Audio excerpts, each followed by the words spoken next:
Di dalam Islam kita ada konsep benci juga sebenarnya, ya. Kita ada konsep benci, tapi benci yang kerana Allah. Kita boleh benci, tapi benci itu kerana Allah, bukan kerana makhluk, bukan kerana kepentingan diri kita sendiri. Assalamualaikum warahmatullahi wabarakatuh. Innal hamdalillah, assalatu wassalamu ala rasulillah sayyidina Muhammad ibn Abdillah wa alihi wa sahbihi wa man walah, amma ba'd. Subhanaka la ilma lana illa ma 'allamtana innaka antal alimul hakim. Rabbi syrah li sadri wa yassir li amri wahlul 'uqdatam min lisani yafqahu qawli.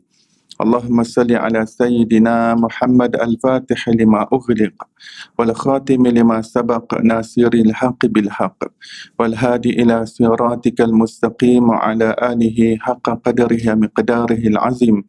Allahumma anfa'na bima 'allamtana wa 'allimna alladhi ma yanfa'una. Allahumma faqihna fid din wa 'allimna at-ta'wil. Allahumma inna nas'aluka 'ilman nafi'an wa rizqan wasi'a wa na'udzu bika min 'ilmin la yanfa' min qalbin la yakhsha'. Allahumma iftah 'alaina futuhal 'arifin warzuqna fahman nabiyyin wa hifzal mursalin wa imanal muttaqin arhamar rahimin. Allahumma nawwir qulubana bi'ilmik was'amil abdanana fi ta'atik.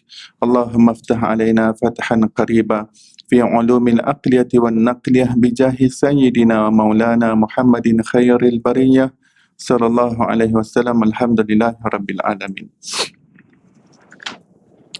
Alhamdulillah, segala puji bagi Allah Subhanahu wa taala, pencipta tujuh petala langit dan tujuh petala bumi dan segala perbendaharaan yang berada di antaranya. Selawat dan salam ke atas Nabi junjungan besar kita, kekasih kita Nabi Muhammad sallallahu alaihi wasallam, dan ke atas ahli keluarga baginda, dan ke atas para sahabatnya, dan ke atas mereka yang mengikuti jalan mereka yang terdahulu dengan cara yang terbaik sehingga hari kiamat. Alhamdulillah, muslimin muslimat yang dirahmati Allah Subhanahu wa taala, pada pagi duha yang berbahagia ini kita dengan rahmat dan taufik hidayah Allah dikumpulkan di dalam majlis ilmu untuk kita sama-sama menimba ilmu dalam perjalanan kita menuju Allah Subhanahu wa taala.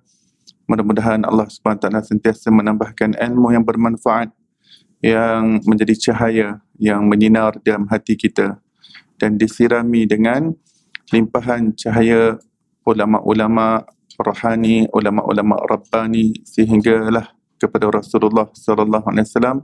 Moga apa yang tertuang dalam jiwa mereka juga tertuang dalam qalbu kita, dalam dada kita. Amin ya rabbal alamin.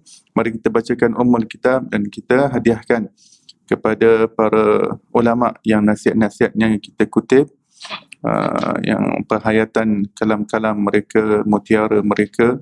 Mudah-mudahan Allah kurniakan kita semua keberkatan ilmu. Al-Fatihah. A'udzubillahi minasyaitonir rajim. Bismillahirrahmanirrahim. Alhamdulillahirabbil alamin, arrahmanir rahim. Maliki yaumiddin, iyyaka na'budu wa iyyaka nasta'in. Ihdinas siratal mustaqim, siratal ladzina an'amta 'alaihim, ghairil maghdubi 'alaihim waladdallin. Amin. Baik. Kita berada pada muka surat 88. Kita masuk dalam tajuk yang baru, iaitu benci maksiat, jangan benci pemaksiat.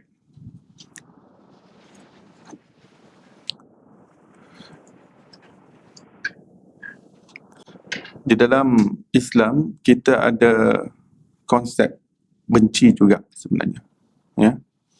Kita ada konsep benci, tapi benci yang kerana Allah. Kita boleh benci, tapi benci itu kerana Allah, bukan kerana makhluk, bukan kerana kepentingan diri kita sendiri. Ya. Kalau ada orang kata jangan benci langsung dalam Islam, Islam melarang membenci. Tak tepat. Kerana memang ada konsep benci di dalam Islam. Tetapi kita kena faham apa maksud benci itu. Dan bila kita kata benci kerana Allah, apa maksud benci kerana Allah? Jadi tajuk yang kita nak ketengahkan pada pagi ini, benci maksiat dan jangan benci pemaksiat. Tajuknya saja sudah menunjukkan makna benci kerana Allah tu sebenarnya. Seseorang yang membenci kerana Allah, inilah yang terkandung dalam tajuk ni. Tak masuk konten lagi. Tajuknya saja sudah menggambarkan apa makna benci kerana Allah. Kalau dia tidak menepati apa yang diungkapkan dalam tajuk, dia bukan benci kerana Allah. Dia benci kerana lain. Benci kerana ego dirinya. Ya. Baik. Tajuk kita benci maksiat, jangan benci pemaksiat. Pada zaman Bani Israel, terdapat seorang ahli ibadah yang tidak pernah melakukan maksiat. Hebatnya beliau ketika berjalan di bawah terik matahari, awan akan melindunginya. Namun disebabkan ada rasa takabur dalam diri ketika bertemu dengan seorang ahli maksiat, maka nikmat tersebut terus berpindah kepada si lelaki ahli maksiat tersebut. Mengapa boleh terjadi sedemikian? Ini kerana si lelaki ahli maksiat tersebut ada rasa rendah diri ketika bersua dengan ahli ibadah tersebut. Dia berasa tidak layak bertemu dengan ahli ibadah itu. Manakala si abid pula, si ahli ibadah tadi pula, merasa jijik bersua dengan ahli maksiat tersebut. Disebabkan sisi pandangan yang berbeza antara satu sama lain, ini menyebabkan nikmat yang Allah Subhanahu Wa Taala berikan kepada si abid terus berpindah kepada si lelaki ahli maksiat tersebut. Jadi dalam riwayat ini, zaman dahulu, sebelum Rasulullah lagi, zaman Bani Israel dulu.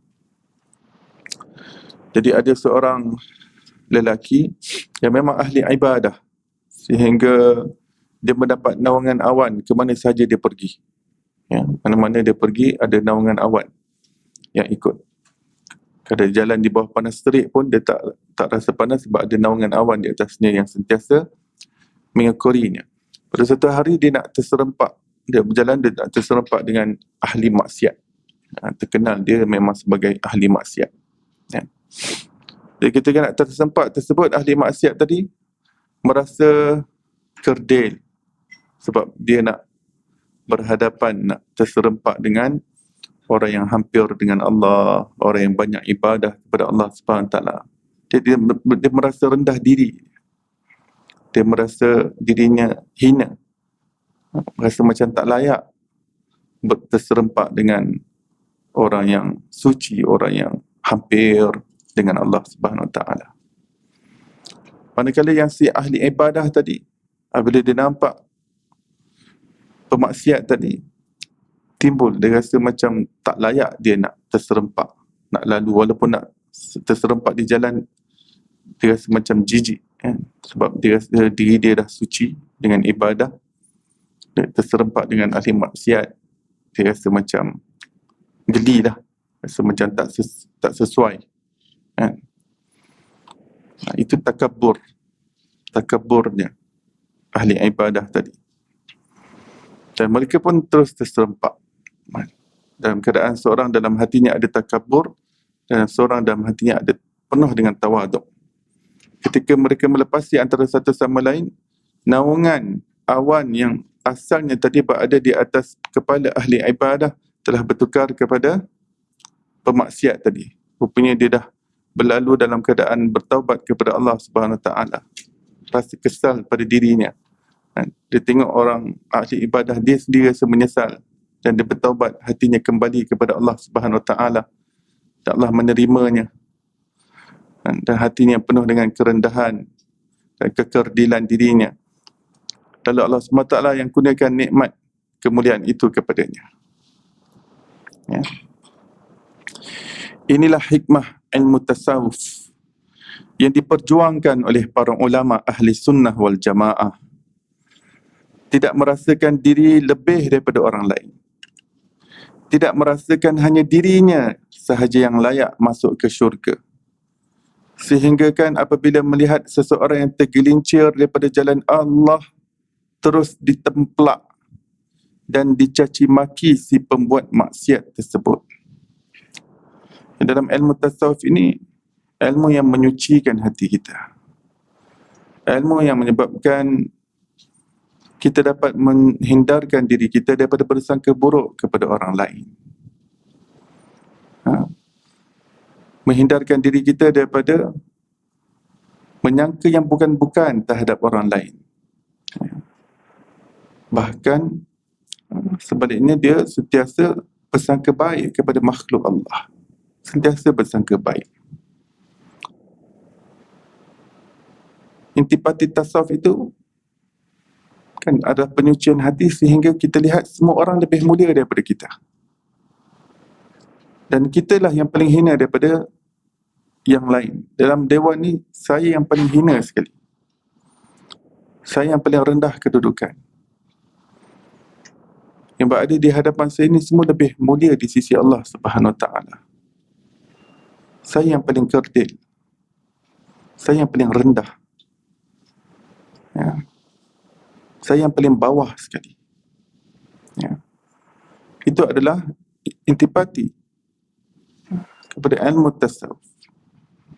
Kita tidak memandang apa sahaja pangkat yang kita ada, berapa banyak pun ilmu yang kita ada, berapa banyak pun harta yang kita ada, title yang kita ada. Ya. Kita lihat segalanya itu milik Allah Subhanahu Wa Taala.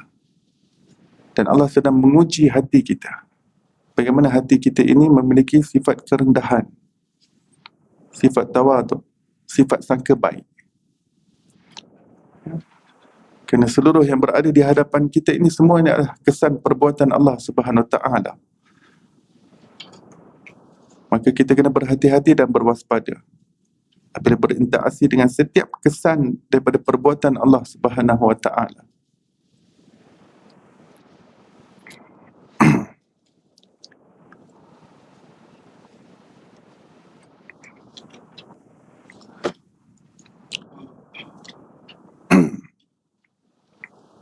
Jika tidak ada kesucian hati ini, maka dia akan memandang hanya diri dia sahaja yang betul. Orang lain semua salah. Opinion dia sahaja yang betul. Opinion lain adalah silap. Hanya dia sahaja yang ahli syurga. Yang lain semua ahli neraka. Dia sahaja yang paling tepat sunnahnya. Yang lain semua bid'ah. Dia menyangka diri dia sahaja yang beriman. Yang lain adalah musyrik, ahli khurafat, kafir. Ya. Kita hidup pada suatu zaman yang mana kelompok-kelompok yang mentah akal fikirannya, ya, belum sempat nak matang tetapi sanggup untuk mengkafirkan orang lain, untuk mengkafirkan orang biasa daripada kalangan muslimin sahaja, bukan daripada pendirian Ahlus Sunnah wal Jamaah. Ini kan lagi pula mengkafirkan ulama yang hebat, ulama yang mutabar dalam dunia keilmuan Islam. Lalu dengan tanpa adab mereka mengkafirkan, mudah jatuh takfir.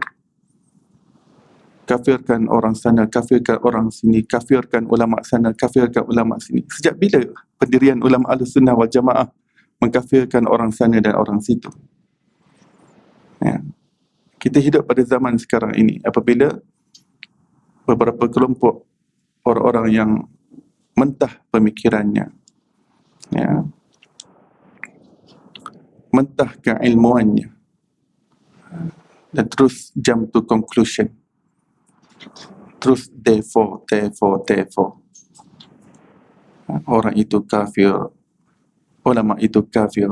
Ini adalah kebiadaban kepada para ulama, kepada orang-orang Islam, ya.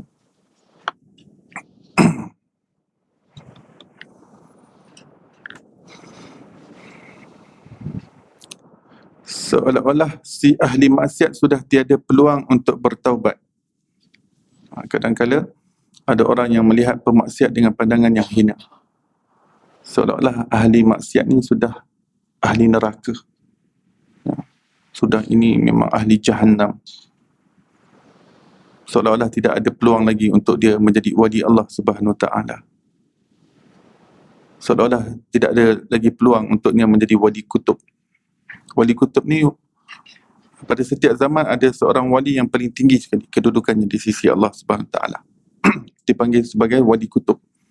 Dan untuk menjadi wali kutub, setiap individu mempunyai peluang untuk menjadi wali kutub. Ya.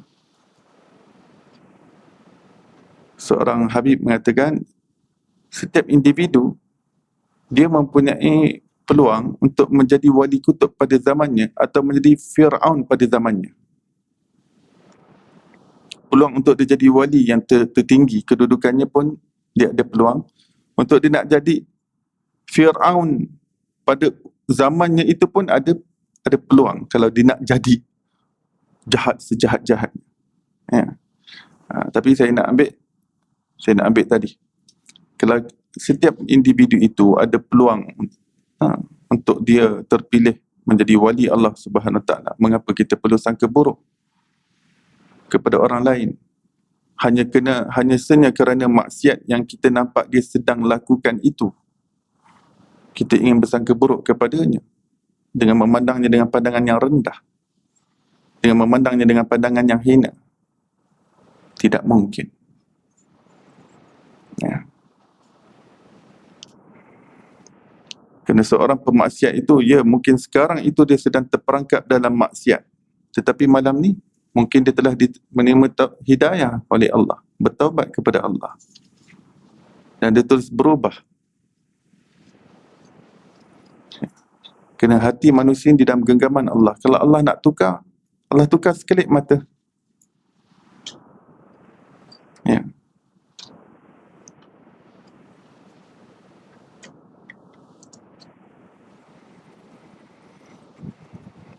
Maka oleh kerana setiap individu itu memang ada peluang, di situlah skop untuk kita persepsikan bahawa orang ini boleh jadi wali kutub, wali yang terbesar di sisi Allah Subhanahu Wa Taala. Walaupun semalam dia baru mengumpat kita, semalam dia baru mengata kita, tapi dia tu kan masih individu yang mempunyai peluang untuk menjadi wali Allah SWT. Sebab wali Allah ni memang takkan mengumpat lah. Ya. Walaupun semalam, tetapi kita masih ada sangka baik kepada dia. Ya. Kita tak benci dia, kita benci perbuatan mengumpat dia. Ya. Kita tak benci maksiat, kita tak benci pelaku maksiat, kita benci maksiat yang dilakukan. Maksiat itu yang dilarang. Ya. Tapi diri orang yang melakukan itu, dia ada peluang menjadi wali Allah, diri dia. Cuma maksiat tu sedang sementara dia terperangkap di situ, tak tahu bila nak terlepas. Tapi kita boleh terus doakan hidayah untuk orang lain, bersangka baik kepada orang lain. Sangka baik ni ada efek.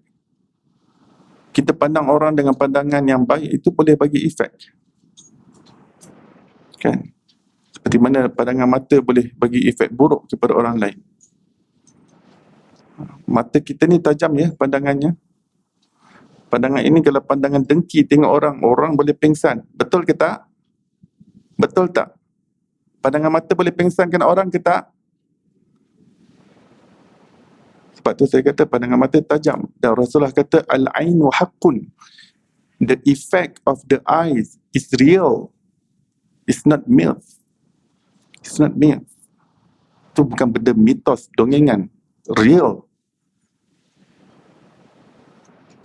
Rasulullah pernah kata pada sahabat dia yang pingsan sebab pandangan mata orang lain, dia ni boleh hampir-hampir mati sebab pandangan mata yang penengok tadi. Hampir-hampir mati. Nampak efek. Jadi ulama kata, pandangan mata yang baik kepada kita juga boleh memberi efek yang baik. Daripada seorang yang baik menjadi lebih baik, orang yang buruk menjadi lebih baik. Orang yang jahat menjadi baik. Orang jahil boleh jadi alim. Orang tak berakhlak boleh menjadi akhlak. Ya. Kita ni berdamping-damping dengan orang soleh, kita dapat pandangan mereka. Pandangan mereka pandangan yang penuh dengan kebaikan. Memandang orang lain semua lebih baik daripada diri dia. Itu saja, dengan izin Allah ada efek. Al-ainu haqqun, hadis sahih. Rasul kata the effect of the eyes is real. Bukan dongengan. Sebab tu Rasulullah kata, sentiasa berdamping, sentiasa melihat siapa teman duduk kita, siapa teman seperbualan kita, semajlis kita. Kita ni banyak berdampingan orang yang macam mana. Sangat penting melihat teman duduk kita, pendampingan kita, pergaulan.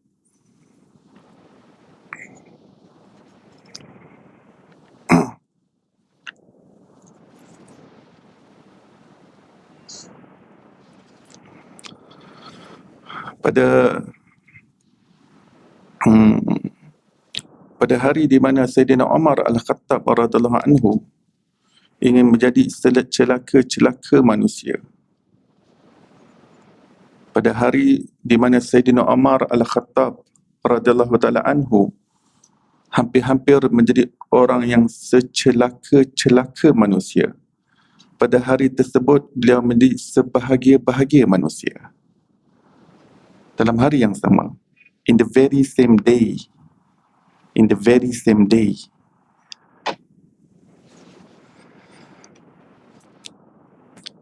menjadi orang yang paling celaka kerana dia ingin sahaja membunuh Nabi Muhammad sallallahu alaihi wasallam. Dosa yang terbesar di dunia ini membunuh Nabi. Dan membunuh penghulu seluruh Nabi itu dosa yang sangat besar. Penderhakaan, dan kalau dia mati dalam keadaan sedemikian, azab ni sangat pedih di akhirat nanti. Rasulullah bagi tahu orang yang paling celaka sekali adalah orang yang membunuh Nabi atau dibunuh Nabi. Membunuh Nabi memang obvious lah sebab dia bunuh Nabi. Bunuh utusan Allah. Dibunuh Nabi kerana Nabi tidak akan nak membunuh kecuali orang tu yang datang menyerang nak bunuh Nabi. Ya. Dia yang attack Nabi. Sehingga Nabi tersebut terpaksa defend dan bunuh dia balik. Dan dalam peperangan lah maksudnya.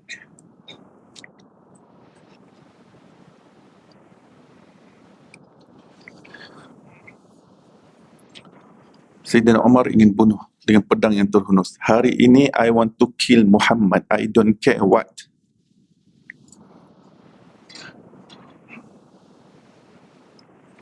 Semua orang takut dengan Umar Al-Khattab. Siapa berani? Beliau orang yang bengis. Badannya saja sasa. Orang takut. Garang. Tapi dia dah tak tahan. Dia tengok orang Mekah ni makin lama makin banyak beriman dengan Nabi Muhammad SAW. Semakin besar pengaruh dia. Dia dah bersabar Umar Al-Khattab. Tapi pada satu hari ini dia dah tak tahan, punuskan pedang. Hari ini aku pergi rumah Arqam, kerana dia tahu Rasulullah ada di rumah Arqam.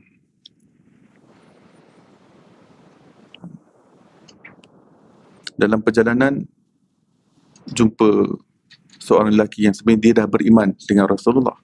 Sayyidina Umar tak tahu. Dia kata, di mana mah? Kana tu? Hari ni aku nak bunuh Muhammad. Kana dia kata. Tu adikmu tu. Bereskan adikmu tu. Dengar-dengar dia dah beriman dah. Oh, kecep tu. Dia kata. Kecep betul-betul dah ni. Adik kamu tu, dia dah beriman dengan Muhammad. Settlekan dia dulu. Sayyidina Umar kata, okay, tak apa, aku pegang ni, nanti aku pegang yang ni pula, Muhammad. Settlekan dulu keluarga dia. Bila dia pergi je, sahabat tadi terus meluru ke rumah Arqam, bagi tahu pada si isteri rumah, Umar datang dengan pedang terhunus nak bunuh Nabi Muhammad sallallahu alaihi wasallam. Oh, kecoh lah dalam rumah tu. Sebab bukan orang lain ni, Umar Al-Khattab ni. Semua orang gerun dengan dia. Sayyidina Umar pun tong ketuk pintu. Sebab daripada dalam tadi waktu dia nak dekat dengan rumah tu, dia dengar macam ada orang baca-baca pula. Baca-baca apa ni? Buka. Bila dibukakan, adik dia Fatimah Al-Khattab. Kata, kau baca apa tadi? Dia dengan suami dia waktu tu ada. Tak ada apa-apa, kami berbual je. Cakap molek. Betul dah ni. Kata. Kami berbual lah, biasalah suami isteri. Kecek-kecek sembang-sembang.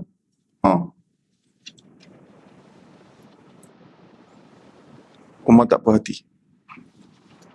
Dia cekik suami Fatimah ni.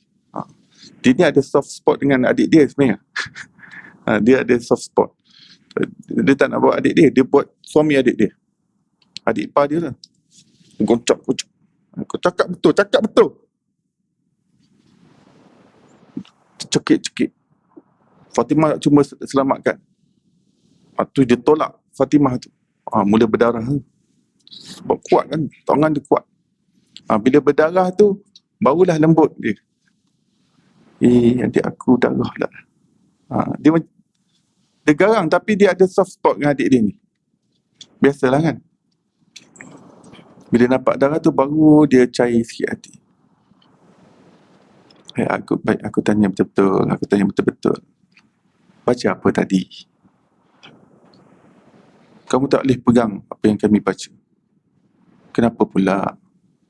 Sebab kamu cemar. Lepas tu, macam mana nak pegang? Kena sucikan dulu. Baik. Kalau aku sucikan dia, aku mandi, aku boleh pegang? Boleh. Dia sanggup bersihkan diri dia tu. Di situ permulaan hidayah tu. Kan? Biasa orang backing ni, kalau dia tak nak lah, degil dia. Tapi yang ni, dia nak sucikan juga diri dia, bersihkan. Dia mari semula, ditunjukkan surah Taha. Dia pun baca Taha, ma anzalna alaikal Qur'ana litashqa illa tadhkiratan liman yakhsha. Taha, hanya Allah saja yang mengetahui maknanya.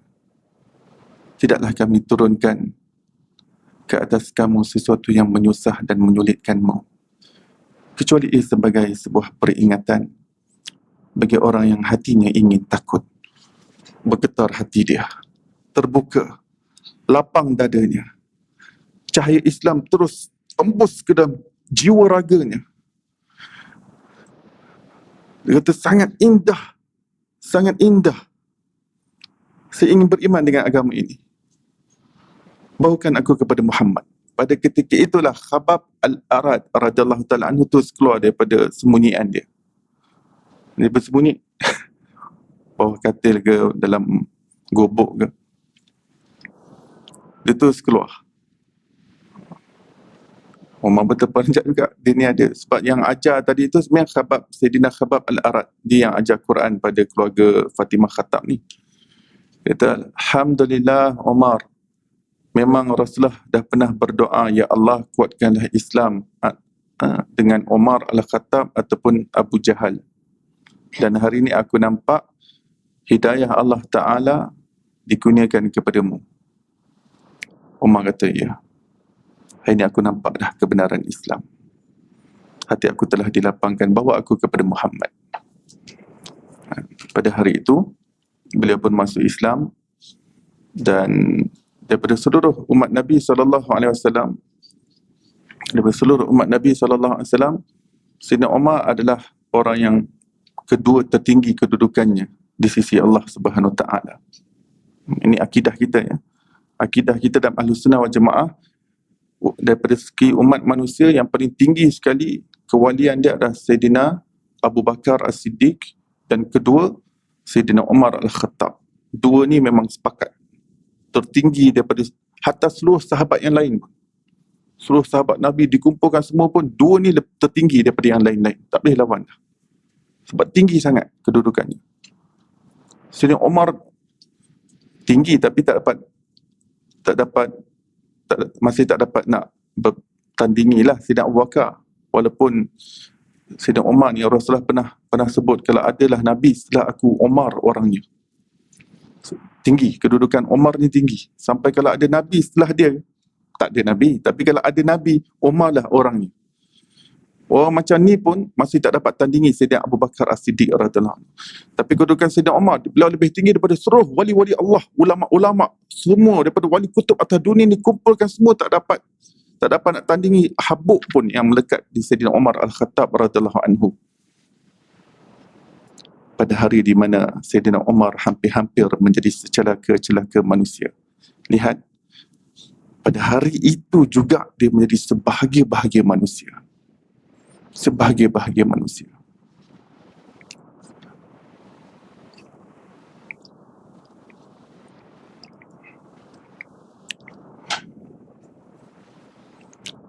Bagaimana kalau kita dapat pandang semua orang pemaksiat seperti itu? Yang mereka sentiasa ada ruang untuk berubah sekelip mata. Ya.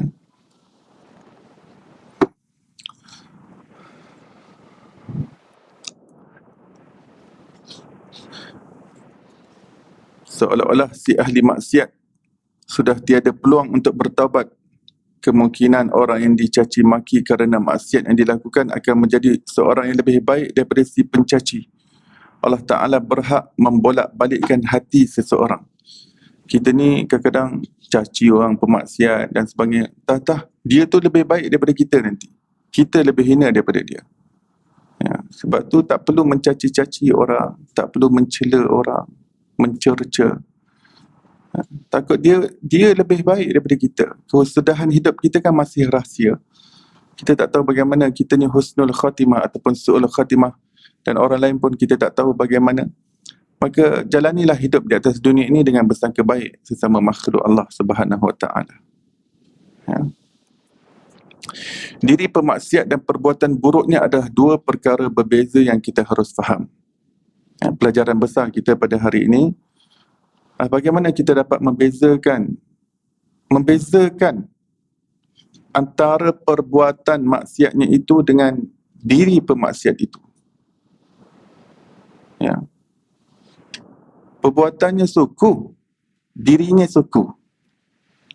Ini pelajaran besar hari ini. Ya. Ini hanya dipelajari dalam tasawuf. Tasawuf membincangkan dengan terperinci. Supaya mudah kita nak bersangka baik pada orang.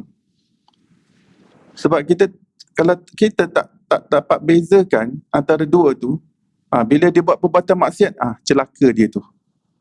Diri dia tu celaka, diri dia tu jahat. Padahal diri dia tu entah-entah ahli syurga tertinggi daripada kita lagi. Kita tak tahu hidayah Allah ni. Ya. Diri dia, kita kena treat suku. Perbuatan dia kita treat suku. Payahlah, tapi inilah dalam tasawuf. Ya. Payah. Tapi ini semua perjalanan hati. Ini semua perjalanan hati. Inilah namanya mujahadah. Melawan nafsu. Ya. Nafsu nak marah je pada orang yang kata kita, betul tak? Tapi apa yang diingini oleh Allah dan Rasulnya, kita sayang orang yang mengumpat kita tu. Indah tak agama ni? Kita boleh benci maksiat dan perbuatan dia. Dia mengumpat kita, kita benci perbuatan dia tu. Dia menganiaya kita, kita benci perbuatan aniaya dia tu. Tapi diri dia tu kita sayang. Diri dia tu kita cinta. Diri dia tu kita kasih. Seperti mana kita kasih diri kita, kita kasih diri dia tu. Diri dia. Jadi bila kita kasih diri dia tu, kita kena jagalah mulut kita. Jangan mencerca dia, mencaci dia. Jangan buat character assassination, character killing.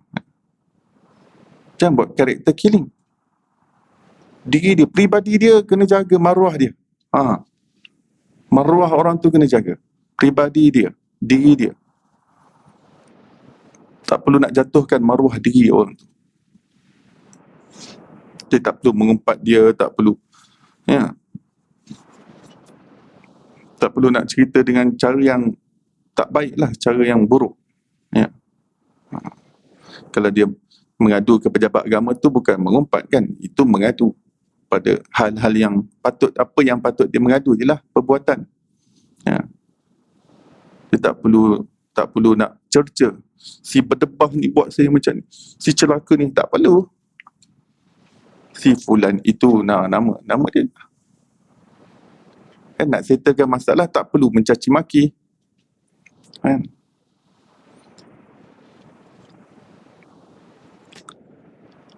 Ketika di mahkamah, itu bukan mengumpat, itu sedang majlis kehakiman.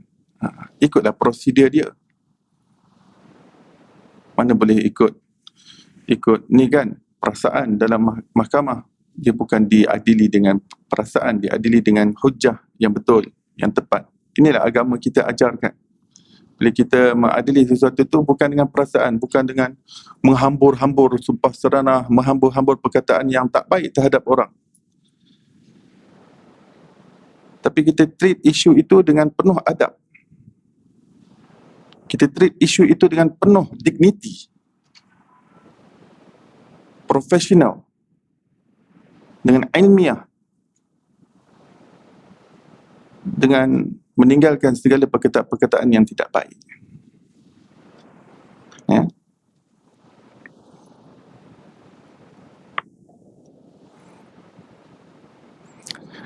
Lalu sekarang tinggal perbuatan dia tu. Perbuatan tu yang kita kena treat. Perbuatan buruk dia tu. Perbuatan aniaya dia tu. Perbuatan zalim tu. Lain kesalahan, lain cara kita treat. Ya. Kalau kita kena treat cara channel yang betul, ikut mahkamah, ikut peguam, ikutlah cara tu. Ya.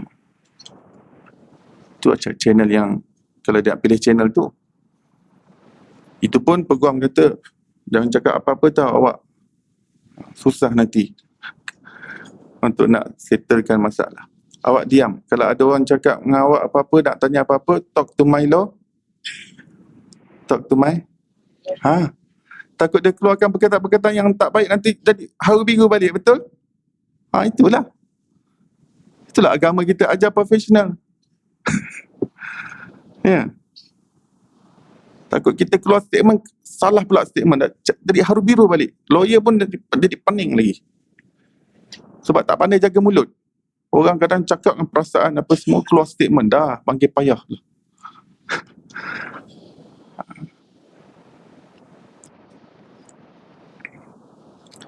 Kebetulan kita ada channel pejabat agama, cara ada konsultansi dan pejabat agama, selesaikan cara macam tu.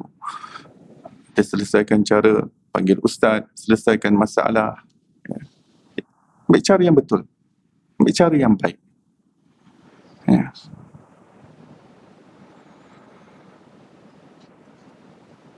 Jika seseorang perlu menjawab sesuatu isu dengan tulisan, maka tulis tulisan dengan penulisan yang penuh maruah, dignity, dengan perkataan-perkataan yang baik, ya.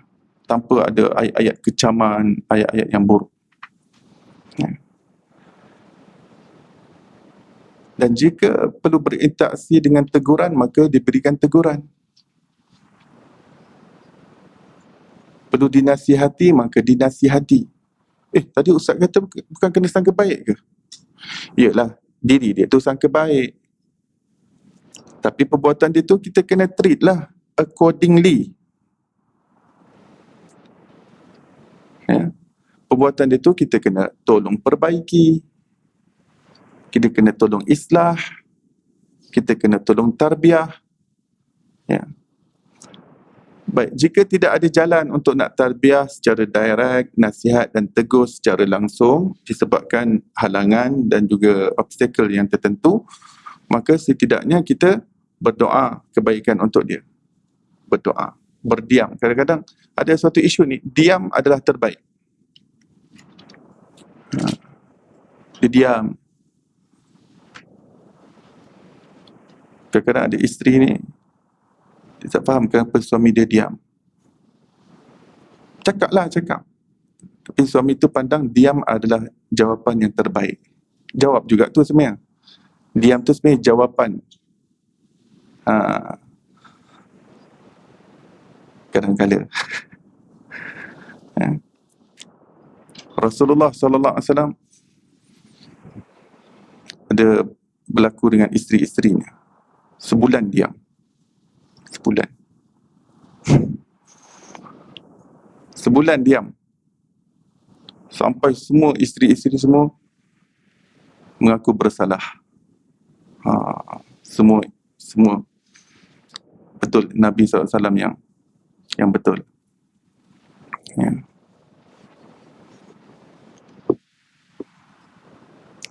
Ada dalil juga suami ni diam. Nabi SAW diam sebulan. Ya.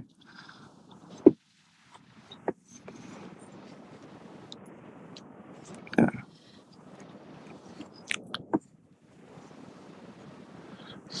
Saya terangkan ni sebab ada orang kata dah sangka baik tu dah tak perlulah nak bercakap apa lagi. Ya.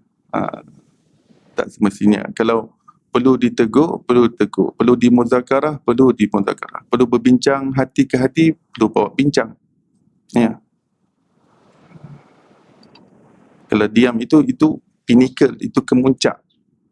Tapi sebelum itu ada nasihat, ada tegur, ada bawa bincang. Heart to heart talk. Bersangka baik bukan bermakna kita tinggalkan nasihat. Saya tak perlu nasihat dia sebab saya dah rasa dia ahli syurga dah. dia rasa dia lebih mulia daripada saya. Itu dah betul lah, itu sangka baik yang tu. Tapi meninggalkan nasihat dalam keadaan dia mampu untuk bagi nasihat, memang orang tu bawah orang yang dia patut bagi nasihat, orang bawahan dia, anak dia, orang yang dalam circle dia, dia meninggalkan yang itu, dia menzalimi diri dia. Kalau dia perlu perbaiki keadaan, perlu hubungkan silaturahim, mana yang dah terputus, mana yang retak dalam rumah tangga ataupun persaudaraan, saudara mara, sepupu sepapat, adik-beradik, perlu diperbaiki, perbaiki. Perlu dihubungkan. Ya. Sangka baik terus. Adik saya ni macam mana pun dia, entah dia ahli syurga lebih tinggi daripada saya. Tu betul lah tu. Kita alung, kita angah. Ni adik bongsu ni, Usu. Usu ni dia gringo sikit lah. Orang muda, adab entah ke mana kadang-kadang. Tapi, entah dia sekali dapat hidayah, dia lebih baik daripada saya. Okey, sekarang ada masalah dengan dia punya perbuatan. Kita bagi nasihat, lemah lembut. Ya. Bagi nasihat, tegur dia. Dan teguran, janganlah guna cara laser. Jangan guna cara laser. Lebih-lebih lagi kalau dia dah memang dah usia lepas remaja. Lepas remaja ni memang kena sopan santun lah teguran tu. Sebab yang bagi hidayah Allah. Ya, bukan kita. Jadi kalau hidayah tu di tangan Allah, maka apa yang Allah Ta'ala nak, ud'u ila sabili rabbik bil hikmah. Suruhlah manusia ke jalan Tuhanmu dengan cara yang hikmah. Jangan guna laser. Kau ni nak jadi apa ni? Kau nak jadi ahli Jahannam Oh. Kau ni laknat, lahanat, semua kena. Tak perlulah. Tarik dia slow-slow. Kalau perlu buat secara mingguan, hantar reminder secara mingguan. Cukup-cukuplah minum today. Tak payahlah minum lagi. Kita ni dah makin lama makin tua. Ya. Benda haram. Dek, dah lah tu main perempuan. Dah tu main perempuan. Ya. Nasihat. Perlu mingguan, hantar reminder mingguan.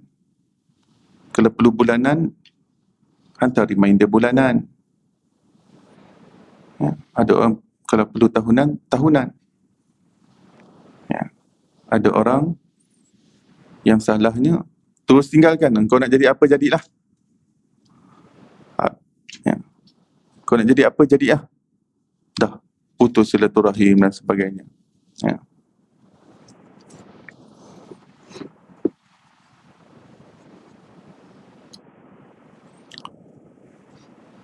Kalau kita tegur orang, dia nak putuskan silaturahim daripada kita pula. Kalau kita tak tegur, okey je perhubungan. Kalau tegur, dia. Don't talk about religion with me Agama, no. Otherwise, putus silaturahim. Ya. Tugas kita terus bagi nasihat yang baik. Ya. Kalau dia nak putus silaturahim, itu bukan tanggungjawab kita. Itu bukan dosa kita.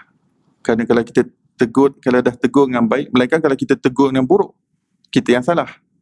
Kalau kita tegur dia, nasihat dia dengan ayat-ayat laser yang tajam, pedas, kita yang salah. Kita nak tarik pada Allah, jangan guna cara pedas. Kata nanti dia benci pada agama. Tapi kalau kita dah gunakan cara yang terbaik, cara ayat-ayat yang hikmah, nak ajak dia kepada kebaikan, tapi dia nak putus silaturahim, dah bukan dosa kita. Hal ni Rasulullah dah pernah dihadapkan sahabat Nabi ni. Saya ni ada hubungan keluarga, tapi bila saya tegur hal ni, benda yang tak kena, saya ni disikapi dengan cara yang buruk lah. Ingin diputuskan perhubungan. Padahal saya nak cakap benda baik. Rasulullah kata, kalau kamu terus istiqamah lakukan benda baik dengan cara yang terbaik, seperti mana yang kamu katakan tadi, kamu berada di atas landasan yang betul. Baik, macam mana respon mereka itu nanti mereka dengan Allah. Mereka dengan Allah. Kamu ada tanggungjawab untuk kamu jalankan, iaitu dengan bagi nasihat yang baik, teguran dengan hikmah. Itu tanggungjawab kamu. Tak dalam tanggungjawab, kamu nanti yang tu akan ditanya oleh Allah Subhanahu Wa Taala.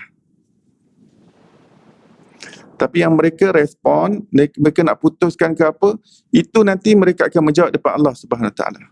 Kamu terus buat apa yang what you should do. Ya.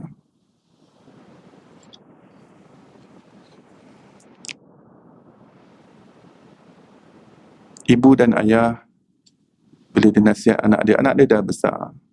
Anak dia mungkin dah berpangkat tinggi, dah rumah besar, kereta besar, bini besar, gaji tinggi.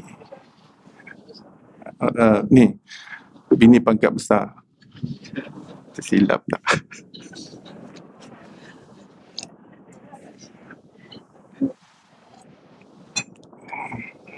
Ya. Tapi anak tak sembahyang, anak tak jaga aurat, anak tak jaga syariat, anak lengah-lengahkan sembahyang, anak dia tak didik cucu-cucu kita cara agama. Tak didik. Sebab anak tu sendiri dah membesar cara barat. Sebab dulu kita waktu muda, kita pun memang barat, western culture. Jadi bela anak kita pun cara western culture. Tapi kita ni tiba-tiba Allah bagi hidayah jalan agama. Baru nampak, silap dah ni. Kita pun tengok cara anak kita bela cucu kita, silap besar ni. Silap besar. Kita pun dah tak boleh nak ghostan balik dah. Kan? Kita tak boleh nak ghostan balik. Kalau dapat ghostan balik time tu kan kita boleh, kan? Kita boleh didik balik anak kita cara agama. Kan? Dia belajar akademik macam mana pun kita tetap terapkan dia dengan agama. Tapi masa dah berlalu. Sekarang kita dapat hidayah waktu tua. Dan kita nampak natijahnya anak kita macam tu. Anak zaman sekarang. Cara dia besarkan anak dia, kita la haula wala quwata illa billahil aliyil azim. Pening den. Pening.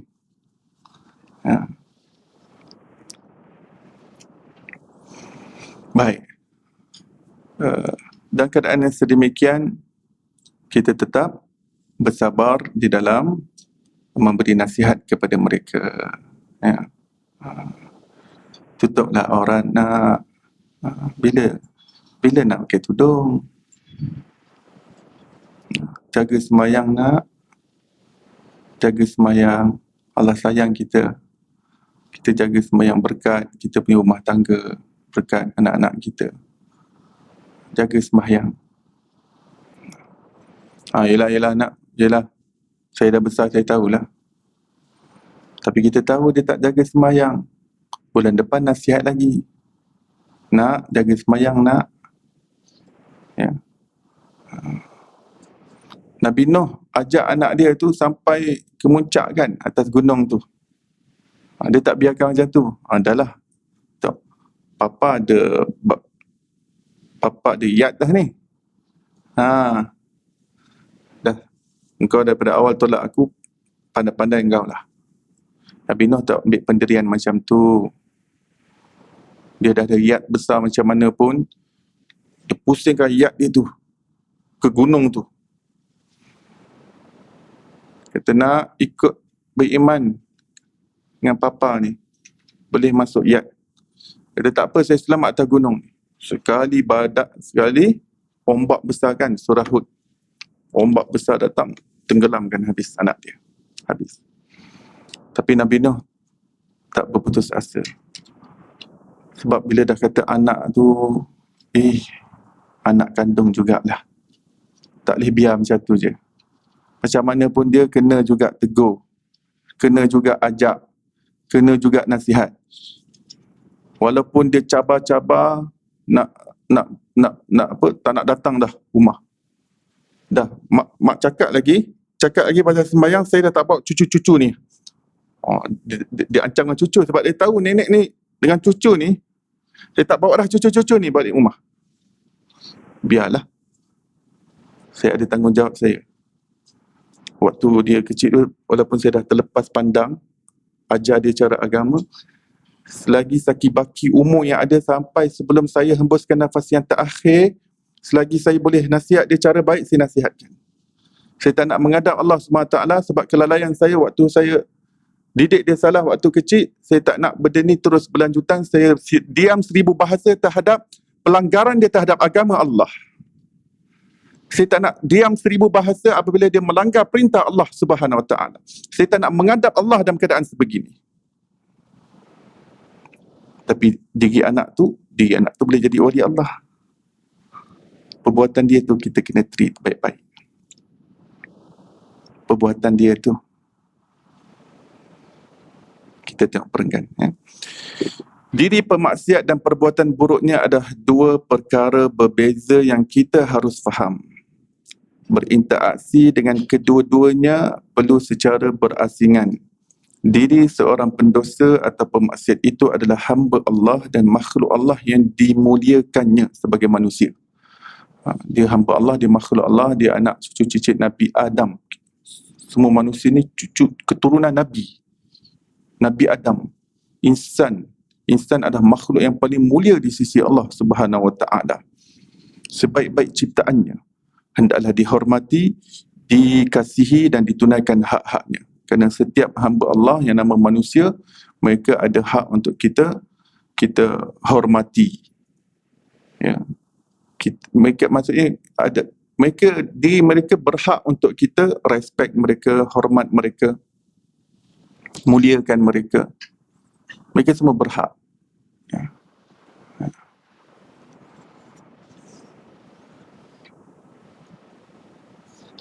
Dan berhak itu bukan bermakna kita tak tegur nasihat dia, ya.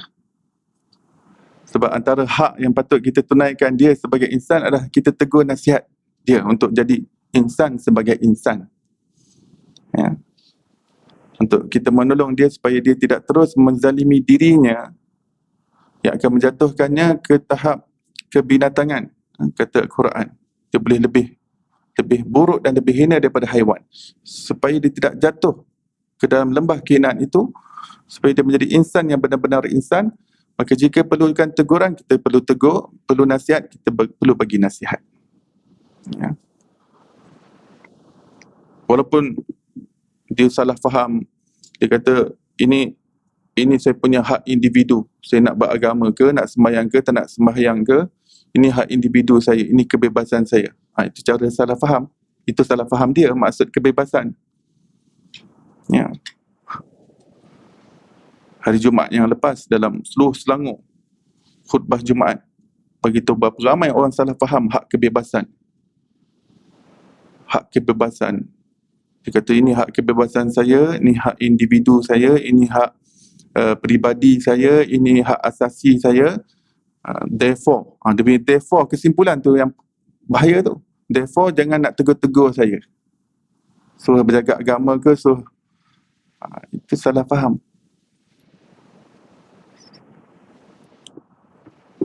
Agama perlu ditegakkan. Dan cara untuk menegakkan agama itu adalah dengan hikmah. Ini yang perlu ada pada seorang Muslim yang sejati. Pada pemerintahan Amirul Mukminin Sayyidina Ali radhiyallahu ta'ala anhu, ketika pemerintahan beliau ada kelompok yang membenci beliau, tak suka pemerintahan dia. Mereka adalah kaum Khawarij. Kaum Khawarij sangat membenci Sayyidina Ali, mengutuk Sayyidina Ali. Kalau mereka sembahyang Jumaat, dalam khutbah Jumaat tu mereka akan mencela Sayyidina Ali. Setiap khutbah Jumaat mereka akan caci Sayyidina Ali. Khawarij. Sampai dia keturunan pun ikut. Dia punya pengikut-pengikut sampai beratus tahun ikut caci-caci Sayyidina Ali. Khawarij ni. Tapi ketika ada orang bertanya kepada Sayyidina Ali berkenaan dengan Khawarij ini, apa pendapat Sayyidina Ali terhadap Khawarij, pertama sekali dia kata, mereka adalah saudara-saudaraku yang memberontak ke atasku. Nampak? Padahal ialah Sayyidina Ali tahu kedudukan beliau adalah pintu kepada gedung ilmu Rasulullah sallallahu alaihi wasallam. Tidak setuju dengan Sayyidina Ali bermakna mereka ada masalah dengan pintu gedung ilmu Rasulullah sallallahu alaihi wasallam. Rasulullah berkata dalam hadis, aku ibarat gedung ilmu, pintunya adalah Sayyidina Ali. Bermakna Sayyidina Ali ni banyak faham ilmu-ilmu daripada Rasulullah sallallahu alaihi wasallam. Ya. Tapi Sayyidina Ali tak guna alasan tu untuk nak mengatakan orang ni semua dah kafir ke ataupun dah musyrik ke hanya kerana menentang Sayyidina Ali. Tidak. Pertama sekali, mereka adalah saudara-saudaraku yang memberontak ke atasku. Memberontak, digunakan perkataan memberontak kerana yang jadi pemimpin ketika itu Sayyidina Ali. Mereka adalah di level rakyat jelata. Mereka berontak. Itu maksud berontak. Rakyat. Ini akhlak. Macam mana pun orang kecam kita, macam mana pun orang jatuhkan kita, mereka tetap saudara aku. Mereka masih ada tali persaudaraan denganku. Ya.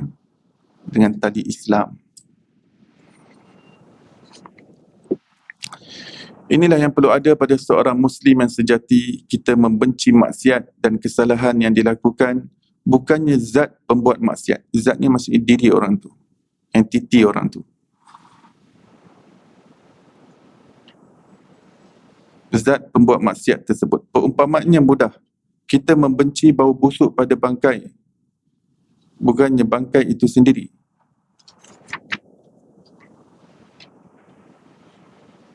Ya, kemungkinan bangkai itu ialah binatang peliharaan yang paling kita sayangi sebelum rohnya dicabut. Namun apabila rohnya sudah dicabut, serta berlalunya waktu tertentu menyebabkan bangkai tersebut berubah baunya menjadi busuk. Adakah dengan sebab bau busuk pada bangkai tersebut menyebabkan kita terus mencaci maki binatang kesayangan kita sendiri?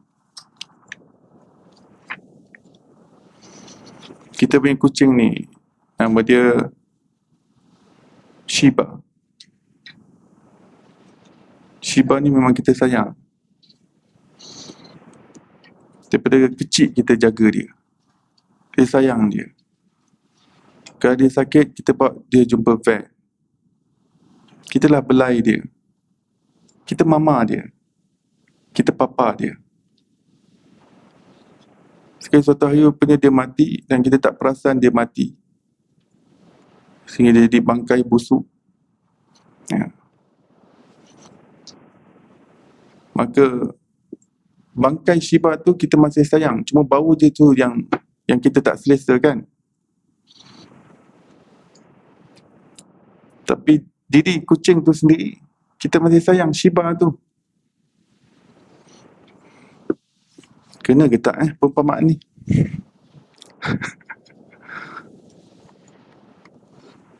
Saya bagi perumpamaan lain lah. Sebab takut tak ada yang, orang yang tak ada kucing ni, dia tak tahu perasaan orang ada kucing. Payah nak fahamkan, payah.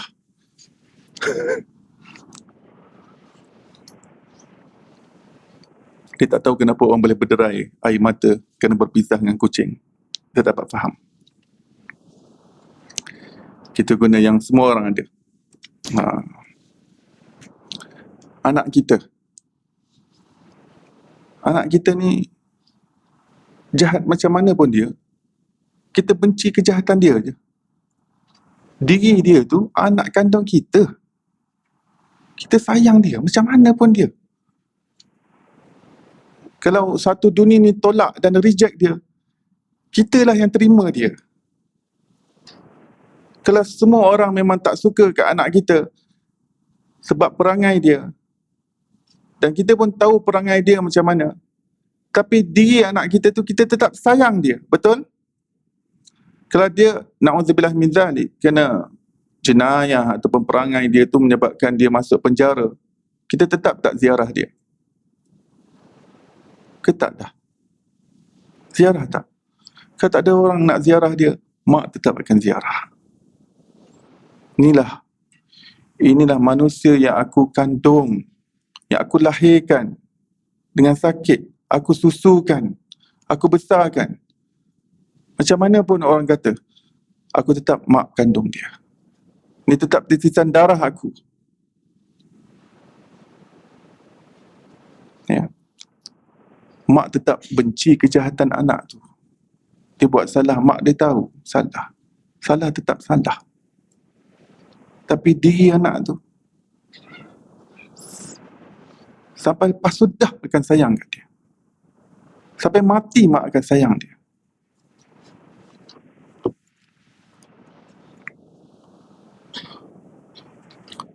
Zaman dulu ada seorang raja, pemerintah yang zalim. Namanya Hajjaj bin Yusuf. Dia punya zalim, beribu ulama dia bunuh. Di zaman Salafus Salihin. Pernah dengar tak Hajjaj bin Yusuf? Pemerintah yang sangat zalim. Tabi'in, ulama-ulama, wali-wali Allah pun dia sanggup bunuh. Orang Islam yang tak sehaluan dengan dia, dia bunuh. Jumlah yang dia bunuh tu berjuta. Memang dahsyat ni. Hajjaj bin Yusuf ni dahsyat. Waktu dia nak mati tu, mak dia masih hidup lagi. Mak dia di samping dia. Hajjaj terkena sakit yang sangat teruk.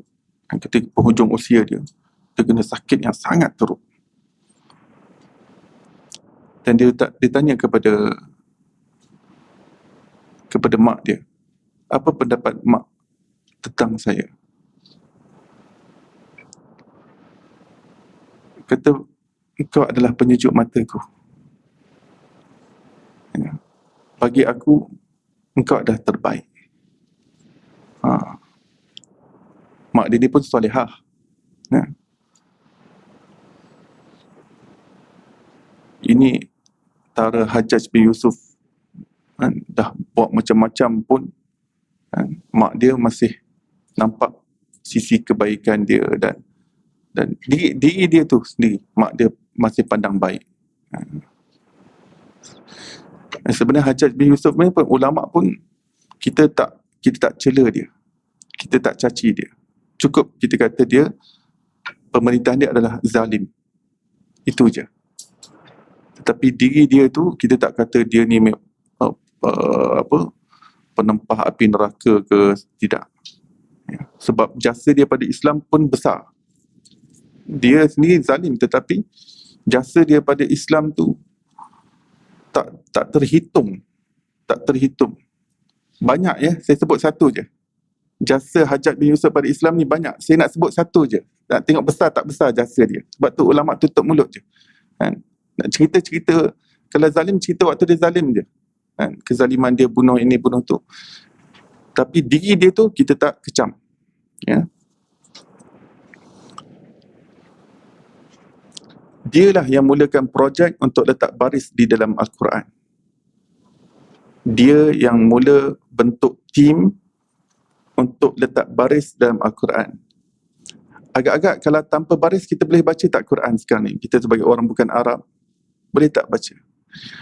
Okey, baris dan titik-titik itu, dulu Quran ni tak perlu titik, fa ni tak perlu tak titik, orang tahu ini fa, ni ba, orang tahu. Zaman dulu tak perlu nak titik. Ya ada 2 titik. Zaman tak ada titik-titik tu. Tanpa titik. Ini Hajjaj bin Yusuf. Dialah yang mula buat titik dan juga baris-baris. Baris atas, baris depan, baris bawah. Ya.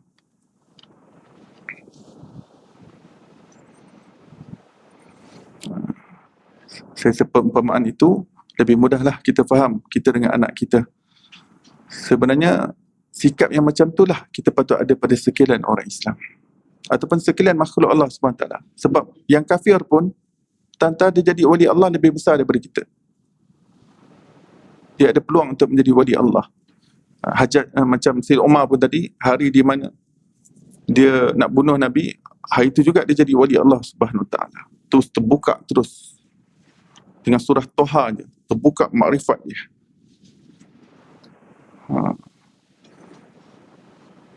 Bila sebut pemaksiat ni bukan saja orang Islam ya, termasuk orang kafir. Mutusami, Ramasami, Minaci, Ahcong, Ahseng.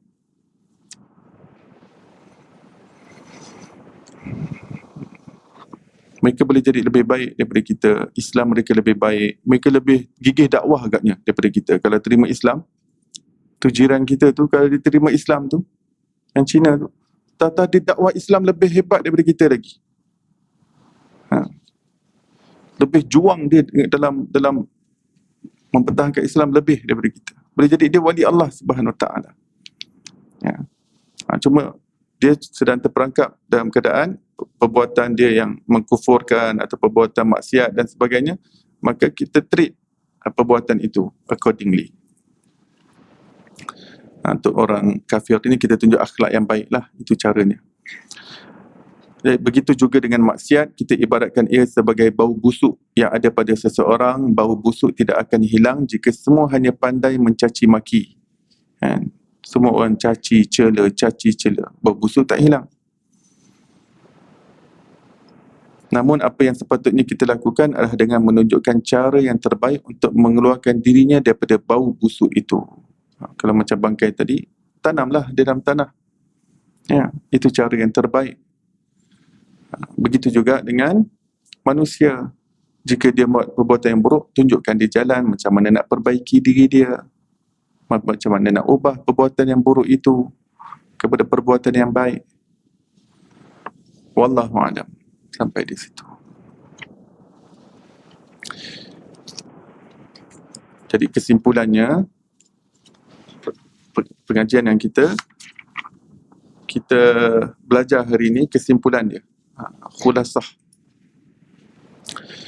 Jadi kita ada dua aspek. Kita ada zahir dan kita ada batin. Setiap manusia dia ada aspek zahir dan batin. Ya. Daripada sudut batin, iaitu dalam hati, perkara yang kita perlu benci kerana Allah, kita benci kerana Allah.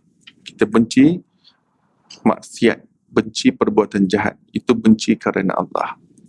Tapi kalau dia benci diri pemaksiat, itu bukan benci kerana Allah. Ya, baik. Kemudian cinta, kita cinta pada diri orang itu, kasih pada orang tersebut. Ya. Kita simpan reverence dalam jiwa kita, kehormatan, kemuliaan terhadap orang tersebut. We always keep reservation in our heart towards others. Ya. Orang lain boleh jadi lebih baik, jauh lebih baik daripada saya. Ya. Suami kita tu nampak malas-malas macam tu, tata dia ni wali Allah nanti. Ajak majlis ilmu susah. Tapi tata kalau jadi wali Allah, tata lebih baik. Kalau gitu saya teruslah ajak-ajak ayam tiap-tiap kali. Bang, jom bang. Tahu dah dia nak tolak. Mana tahu satu ketika yang kita ajak ayam-ayam tu, dia terbuka hati macam Sayyidina Umar baca surah Toha. Lebih hebat daripada kita nanti. Ya. Lebih istiqamah daripada kita nanti. Tapi jangan berhenti ajak-ajak ayam. Bang, jomlah majlis kat Al-Falah tu, best lah. Dia ilmu dia, seronok dengar. Tak apalah, awak jalan dulu. Saya follow belakang.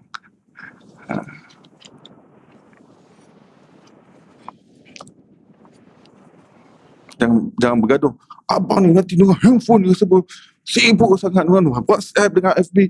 Belajar ilmu tak nak. Slow-slow tak apa. Jangan kasar-kasar. Slow-slow, ajak-ajak ayam dulu. Ajak-ajak. Bang, jomlah majlis ilmu. Tak apa, jalan dulu. Okey, pergi dulu bang. Assalamualaikum.